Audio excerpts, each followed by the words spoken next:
Hello বন্ধুরা, শুভ রাত্রি। এখন রাত্রি 8:30 বেজে গেছে। কাটছি ভেন্ডি, ধুয়ে জলের মধ্যে নিয়েছি। দেওয়ারের ঘর থেকে কুমড়ো দিয়েছিল, এই যে কুমড়ো, মা এসেছিল, মাকে হাফ দিয়েছি। কচু আমার বাড়িতে হয়েছিল, ওটা কেটে নিয়ে এসেছিলাম, সেই কচু মাকে হাফ দিয়েছি। মাও অনেক কিছু দিয়ে গেছে।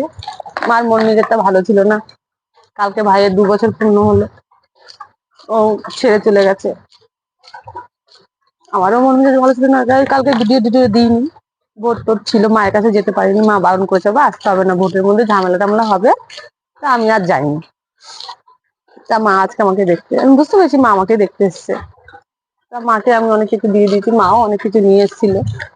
মন মেজাজ ভালো নেই। একটা ভাই ছিল, সে চলে গেছে আমাদের ছেড়ে।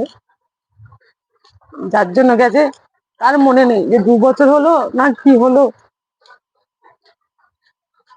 আমি কালকে বাবাকে, পরশুদিনকে রাত্রেবেলা ফোন করে বলি, বাবা ওর গলায় মালা দেবে, একটু মিষ্টি এনে দিও।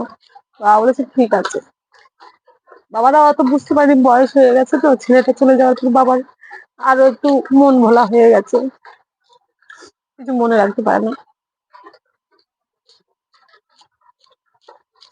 আমি তো আর দেরি দেরি যেতে পারি না, আমি ওই ফোনেই খবর নিই। ছেলের পরীক্ষা টরীক্ষা হয়ে গেছিল, তখন ছিলাম 10-12 দিন দিয়ে, আবার যাব। এখন কেটে রাখছি, সকালবেলা হুড়মুড় বাদ দেবে। সকালবেলা উঠে কাজ বাজ করে যাবো, কাজে যেতে হয় তো, রান্না বান্না করে রেখে এর জন্য এগুলো কাটছি। আমিও দিয়েছিলাম গলায় মালা ওর কালকে ঘরে, কিন্তু বউটার মনে নেই। কিন্তু সেই বউ হিসেবে বাড়িতে খাচ্ছে, দাচ্ছে, সবকিছু। মা বলছে, বাবা কি বলবো বাবা।